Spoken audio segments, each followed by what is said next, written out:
Alhamdulillahirabbil alamin wassalatu wassalamu ala asrofil anbiya wal mursalin wa ala alihi wa sahbihi ajmain.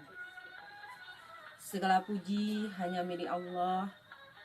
Untuk itu marilah kita bersyukur kehadirat Allah Subhanahu wa taala, karena dengan limpahan dan rahmat beliau kita masih diberikan kesehatan dan kesempatan sehingga kita bisa mengikuti kegiatan-kegiatan ibadah dan juga kegiatan yang telah direncanakan oleh sekolah ini. Selanjutnya, selawat beserta salam marilah kita peruntukkan buat junjungan kita Nabi besar Muhammad sallallahu alaihi wasallam. Allahumma sholli ala sayyidina Muhammad wa ala ali Muhammad. Pertama, Ustazah ucapkan selamat datang kepada santriwati Pondok Pesantren Darussalam Aurduri Sumani, yaitunya pada jenjang Madrasah Sanawiyah. Selamat bergabung di Pondok Pesantren Darussalam Aurduri Sumani. Semoga Ananda nanti di sini dapat mengikuti pembelajaran dengan baik. Selanjutnya, Ustazah juga sebelum memberikan pencerahan atau memberikan materi kepada Ananda pada pagi hari ini, terlebih dahulu seperti pepatah Minang, tak kenal maka tak sayang maka tak cinta.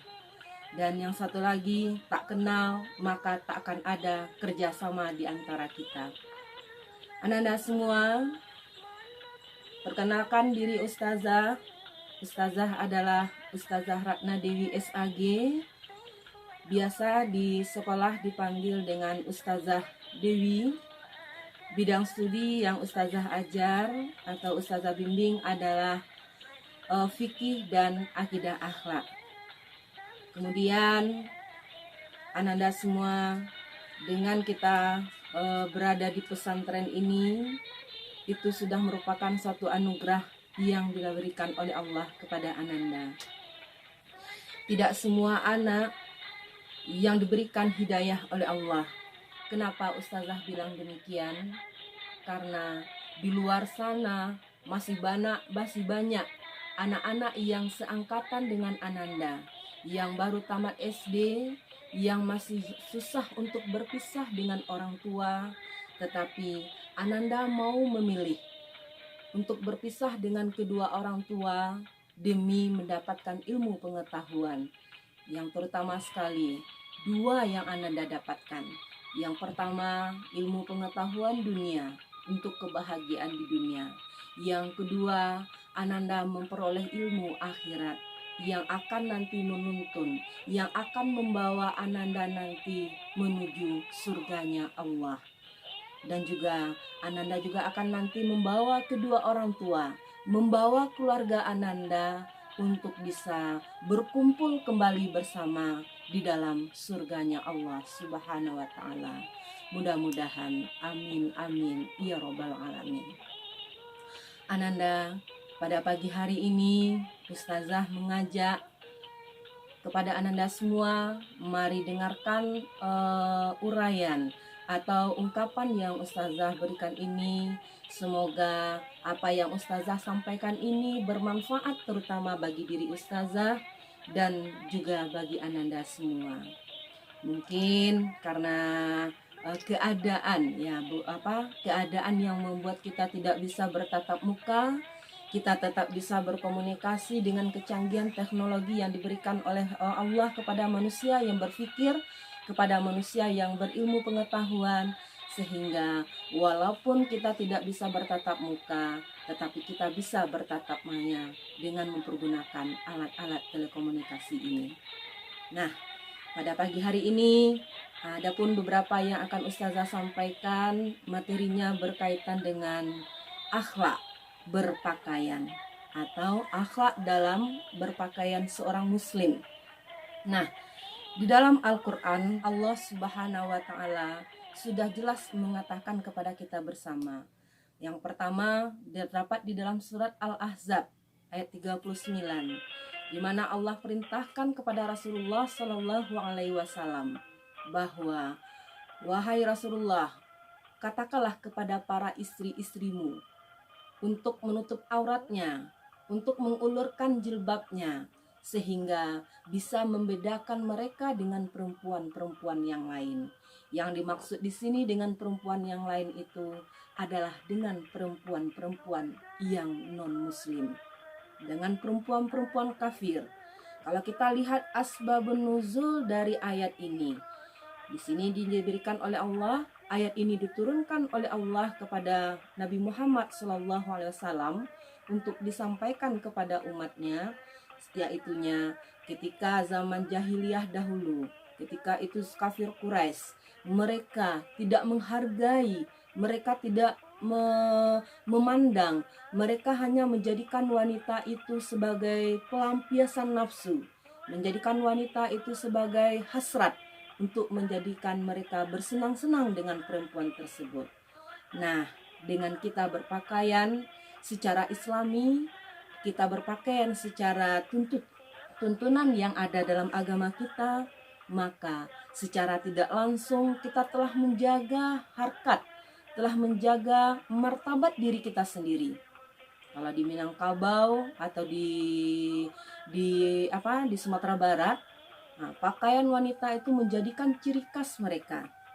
Dan orang juga akan bisa menilai dengan cara berpakaian seseorang tersebut, maka orang akan bisa menilai tentang kepribadian seseorang perempuan tersebut.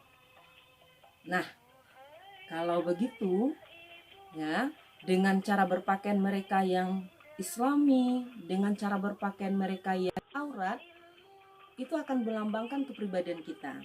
Kalau begitu, berarti kita apa yang dinampakkan dari cara kita berpakaian, dari cara kita bergaya, sudah menggambarkan cerminan diri kita. Nah, bagaimana tuntutan Islam itu untuk kita berpakaian yang secara islami? Ananda semua, Ananda kan baru tamat SD nih. Ya, berarti umurnya berkisar sekitar 12 atau 13 tahun. Atau ada mungkin yang 11 tahun. Mungkin sudah ada yang balik atau ada yang belum balik. Ya, kalau sudah balik, bagi tanda-tanda perempuan yang sudah balik itu salah satunya adalah datangnya haid atau menstruasi. Nah, kalau kita sudah balik, berarti semua aurat yang ada pada diri kita perempuan wajib kita tutup dan kita jaga. Ketika aurat kita dilihat oleh orang yang bukan muhrim kita, berarti kita telah berdosa. Nah, kalau bagi perempuan, mana batasan-batasan aurat, mana yang boleh dinampakkan oleh seorang perempuan yang muslim? Yang boleh nampak itu bagi kita adalah muka dan telapak tangan. Berarti kalau selain dari itu yang kita perlihatkan kepada orang yang bukan muhrim kita atau orang yang berhak untuk melihat, tentu kita sudah berdosa. Nah, siapa? Kalau dilihat oleh ayah kandung kita, berarti kita tidak berdosa. Dilihat oleh saudara laki-laki kita, berarti tidak berdosa. Tetapi kalau orang lain yang melihat yang bukan muhrim kita tadi, maka kita akan berdosa. Nah, sekarang dengan Ananda sudah memasuki sekolah di pesantren. Nah, di pesantren kita ini ya, pesantren Darussalam Aur-Duri Sumani, berarti Ananda nanti akan dibimbing, akan diberikan pembelajaran. Bagaimana kita caranya nanti menjadikan seorang muslimah yang sejati. Nah, sehingga Ananda nanti memiliki kepribadian yang baik, memiliki akhlak yang baik, memiliki penampilan yang sesuai dengan syar'i atau syariat Islam. Ya, tentu kita mulai dulu dari diri kita. Mungkin yang Ananda lakukan di sini itu semuanya tidak ada yang memberatkan Ananda. kalau Ananda kerjakan dengan ikhlas lillahi ta'ala ya. Dan kalaupun Ananda nanti melirik ke teman-teman yang sekolahnya tidak di pondok atau tidak di madrasah, sepulang sekolah mereka sudah asik dengan HP, mereka sudah asik dengan kegiatan-kegiatan yang tidak bermanfaat ya, malah kegiatan-kegiatan yang hanya sekedar menghabiskan waktu tanpa ada arti apa-apa. Jadi untuk Ananda yang baru bergabung di Pondok Pesantren Darussalam Al-Duri Semani ini, insya Allah nanti kami akan berusaha bersama-sama dengan Ustadz dan Ustazah yang lainnya membimbing, memberikan pengayoman, baik itu dari segi perilaku, dari segi tindak tanduk kami, dari segi ucapan, dari segi ilmu pengetahuan yang akan diberikan itu semuanya insya Allah akan kami berikan dengan ikhlas, dan kami tidak akan pernah bosan-bosan dalam membimbing Ananda semua. Dan kami yakin bahwa Ananda, sekali lagi Ustazah tegaskan, Ananda adalah anak-anak yang mendapat hidayah dari Allah. Ananda adalah anak-anak yang diberi petunjuk oleh Allah Subhanahu wa Ta'ala, dituntun hatinya oleh Allah untuk mau menambah, menggali ilmu pengetahuannya di Pondok Pesantren Darussalam Al-Duri Semani ini. Semoga kita bisa berjumpa nanti secara langsung. Dan Ustazah pada pagi hari ini tidak akan terlalu panjang lebar menjelaskannya. Tadi hanya mengantarkan secara umum saja. Nah, kalau ada yang mau bertanya, ada yang ragu, ada yang mau ya sharing dengan Ustazah, nanti boleh japri Ustazah saja. Nah, Ustazah kan ada di dalam grup ini. Nanti boleh bertanya dengan Ustazah. Nah, mana yang kurang paham, mana yang kurang ragu, disilahkan dengan senang hati. Nanti Ustazah akan menjawab insya Allah ya. Terima kasih atas segala perhatian. Mohon maaf atas segala kekurangan. Billahi taufik wal hidayah. Assalamualaikum warahmatullahi wabarakatuh.